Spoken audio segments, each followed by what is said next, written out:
to Fourth Down and D. I'm your host, D. Capri. This is Drew. This is Duke. So we are coming to you live after one of. I'm gonna say this is the biggest victory we done had this year. No. Why? Atlanta victory was the biggest victory. I don't know, Drew. No. We went on the road to New York. It's hard to win in New York. We the Atlanta always struggle. victory was the most exciting. Yeah. This- I take that. Yeah, This was the most dominant victory we had this year. I mean, I say dominant. I see what you're saying. Yeah, but Yeah, important. No. I think it's important. We went on the road and handled our business. That's a division win, y'all, against a rival at their place. That's. I mean, it's like I said, it's exciting. It was fun, but this showed me who we were, like who we are today. Like, you know. So I just think it was a good win. I mean, it was a grind out like game at first, and I love the way how the defense like they really stabilized the game. First half, offense wasn't really rolling. We were stalling out in the red zone. The defense just, I mean, they kept us in the game really. The first half, I mean, they was getting, you know, having pressure on Eli Manning. They shut OBJ down, which is hard to do. And Saquon Barkley's a beast. And how they tied him up. I mean, you can't say enough. This was just a dominating win. It was a great win. I enjoyed. I mean, it was. Drew didn't throw a touchdown today, but we still almost put up 40 points. Speaking of the score. I predicted that we were going to win 40-20. We ended up winning 33-18. We would have scored in the first half instead of kicking field goals. Hey, man. 40-20. He comes on the page from last week, the reaction video. I'm sorry, the preview video, and talk big noise under there. Take it back. 40-20. 40-20. 27-23. I mean, go ahead and say it. Go ahead and say it, bro. D, Go ahead and say it, bro. I mean, damn. Like, a dead clock is right twice a day. Hey, bro. D pick a blowout every week. So, God, I dog. mean, look, bro. You go ahead and say you sorry, bro. I'm sorry, D. There you go, You're bro. right. It was close. It was 40-20. It was close. 40-20. I take that, bro. I take that. So, what y'all think about Marcus Davenport? He played a decent game today. What y'all think? What? Go ahead, Drew. Yeah, he showed some flashes here and there. I tell you what I did like by him that I was watching is I'm still not impressed with the pass rush from our defensive ends. Our linebackers do a really good job whenever especially when we doing 0 to 1 hole blitzes. You know what I'm saying? I mean they double zero blitzes on in or on out. We're fine. You know, but as far as our defensive ends, I'm not really too pleased with as far as the pass rush, but. He does an amazing job with setting the edge on edge plays. When it comes to any off-tackle plays, he does a really good job at pushing the flow back to the linebacker. So I do give him that. Him and Cameron Jordan, I feel like, do a great job at that. And I think that's really kind of, you know, what Dennis Allen kind of depends on them for more or less than edge control players because I feel like they could have the speed, but and a lot of those issues, I'm still trying to figure out if they're just reading and reacting, or if they're trying to get upfield, which it doesn't seem like they're trying to get upfield. It just seems like more of a read and reaction type thing. And maybe that's just how they play their base 4-3. You know, like I don't know. But as far as you know, what I think about him, I think he's going to be a good, solid player. I would like to see a little bit more third down and long pressure out of him before, you know, I say, hey man, you know, this was a great pick. Well, Davenport, I mean, you know, Tony Romo said today, you know, he has a lot of raw talent. When he played that in college, he didn't really go up against a lot of NFL talent. Right, that's true. So, you know, he's very talented.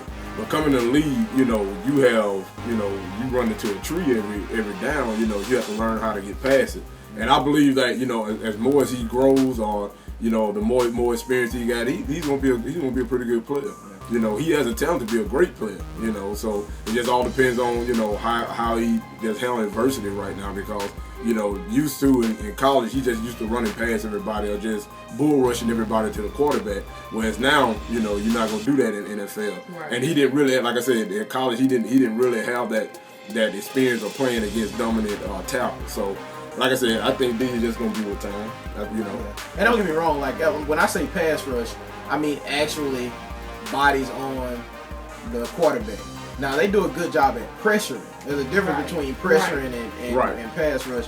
You know, like what I'm saying is, you know, as far as pressure, we don't do a bad job at pressure. You know, we do collapse the pocket a lot to where they don't have to throw from a clean, they don't have the privilege to throw from a clean pocket. pocket. But I would like to see more pain put on opposing quarterbacks that we play, because it affects them throughout the game. Even if they're still getting the ball off, I would like to see the quarterback get up. You know what I'm saying? At least one or two times a series, because that plays a psychological factor down the line. And once he gets to third quarter, you know, he gets tired of getting those hits. So the passes become a little bit more rushed, and that affects the back end because secondary get more opportunities at bad errant throws and things like that. So that's what I'm meaning by, like, because I know sometimes I keep saying pass rush, and people's like, man, you know, we are getting pressure, but there's a difference between putting the quarterback on his back and just, you know, getting into his face. And that's what I would like to see a little bit more, quarterbacks getting up off the ground. That's you know, personally, you know, what I feel like makes a defense go from bottom, you know, half of the NFL to the top 10. You know, it is that. So, well, I give good credit to. I'm gonna tell you a guy, and you know, we've been with Marcus Lattimore. Hey, he's turned it on. Since that first game, man, he has gotten back to mid-season form. I mean, he's shutting down, you know, sides of the field. And like I said, these are two, you know, top 3, top 5 receivers that he has been with back-to-back on Julio, and then over there on OBJ. And, I mean, you just really didn't hear from him. I mean, this is ridiculous of what he's doing the last 2 weeks, you know, so big shout out to Lattimore, man. You know, I talked about him in the first game, but man, I mean, he deserved it, right. You know, Crowley. Bro, I really don't. Even PJ improved this game. He played a whole lot better game. He caused the fumble, I think. Yeah, he did cause the fumble. Caused the fumble that Lattimore scooped and got caught by Eli Manning. The angle on that dude. Whatever, man. You can't get caught by Eli. Why Eli's face always look like he's tormented? He's just always in distress. He's always in distress. He's just squinting from being under Peyton Manning's shadow from all them years, man. Like, he finally got a chance. Right. But what I want to bring back to our defense, shout out to Demario Davis. He had 2 sacks today out there. Linebackers. Our linebackers played great when it comes extremely well today. Anzalone played well. I know he had to line up in coverage a couple of times. He and Klein. They did decent in coverage. And they did decent in coverage. They did well. So, yeah, defense, boom. Offense, we keep shooting ourselves in the foot in the red zone with these penalties. Right. What is happening? Well, I mean, it depends on how you look at it. Because, like, I think it was an illegal shift. What was the first illegal one? formation. Illegal formation. He covered up. He covered up. Illegal formation was one of them. We had a holding, and I think we had an offensive pass interference. No, that was picked up.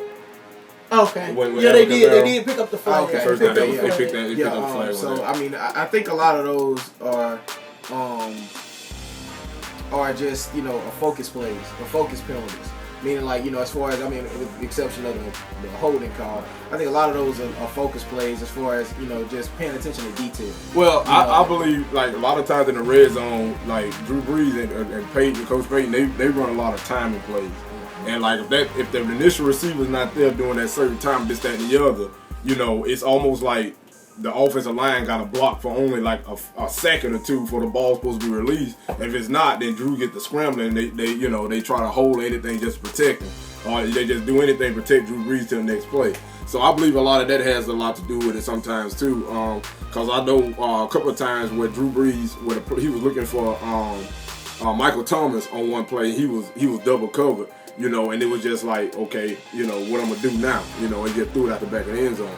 So like I said, a lot of the times, you know, I just believe that the play is not there, or the initial receiver, you know, is not there, and Drew get the scrambling, and they just do anything to protect Drew Brees sometimes. I think a lot, and you know, let's not forget the effect that not having MI in the lineup, not having Mark Ingram in the lineup as well, plays a role on that too, because, you know, in the red zone, we had started to become a lot more of a power team with Mark Ingram in the red zone. And with him being gone, you know, we've had to kind of adjust to much more of a spread based, which we run a spread a lot, but in a red zone, he has kind of started bringing it down. Drew was getting under center and handing it off to Mark Ingram. He was, you know, getting the power, you know, in dirty yards. So with us going to, you know, much more of a, you know, spread offense in the red zone, I think, you know, you're going to be apt to more penalties. You know what I'm saying? All right. Taysom Hill. I was just about to say that.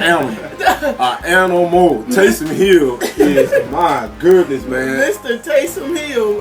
Taysom ran over somebody today. I don't know if y'all saw that or whatever, but he should have had a touchdown pass too, went a little over Kamara's head.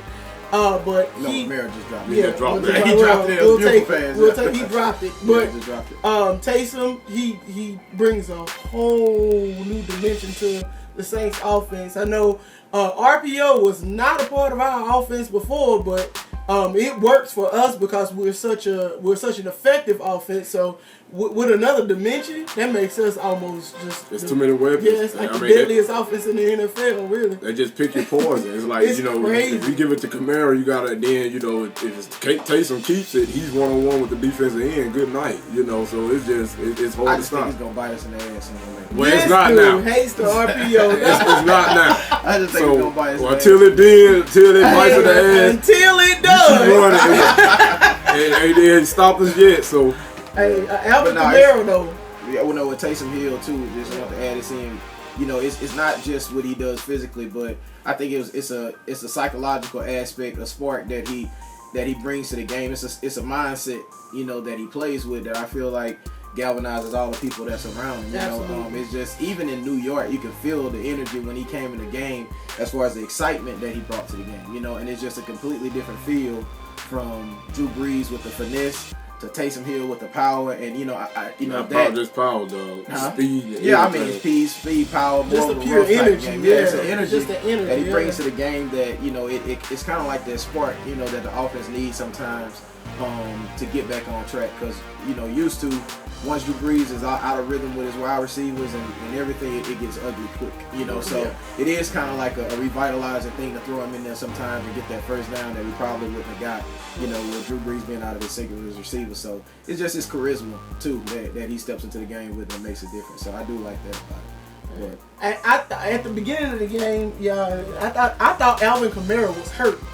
Because But he did I grab think- for his knee though. I think he was hurt, but then after we saw Gillensley and whoever, some dude we have no clue about, run the ball, I think Kamara was like, forget all that, bro. Just give me the ball. And you saw what happened today. Yeah, man. What did he go for? Was it 147?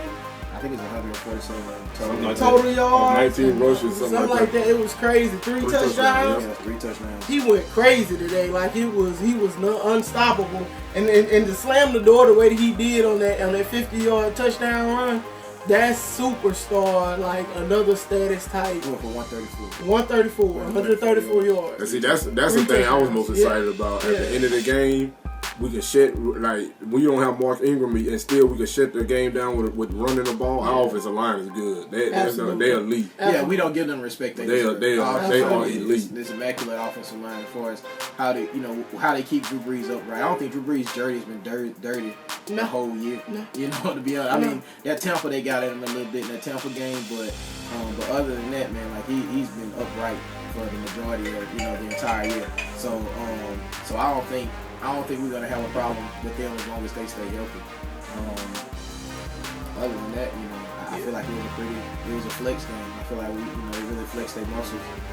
Towards the end of that game, it was kind of defense got stopped, offense scored. Defense got stopped, offense scored. And that's what you want to see closing out a game, especially on the road. Absolutely. Especially on the road. So. And one more thing, what you y'all. got? I know we not as excited today. It's just watching the game on CBS. You got us like this. Tony Romo and whoever the other guy is, they suck. It's just like, it just it almost put me to sleep. It's like they got golf announcers, the golf and football games. It Lord. was crazy, man. I hate CBS, man. No more games on CBS. Yeah, man, they kind of trash. I hate that junk. Anyway, welcome back, Mark Ingram. Yeah, Welcome back. man. Welcome back, Mark Ingram. He's back. We got Monday Night Football, Washington Redskins coming at you, and we got them in the dome. Prime time, baby. We Prime got time. them in the dome. It's time to take it up to another Hey, level from hey. great team to elite. We still haven't played our best football, and that's what we are looking for. So And we also look for the record that Drew's gonna get on Monday night coming up. He only has like 202 That's it. yards.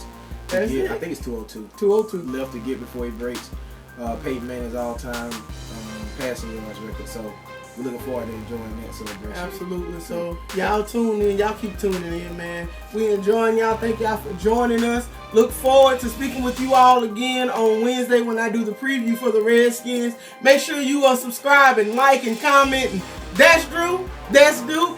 D Capri. Shout out to the Falcons, yo. Oh, yeah, Big Game Falcons. Oh, Great game, Falcons. Hey, y'all Falcons, want to baby. at the in, man. Fuck down and deep. We out, baby.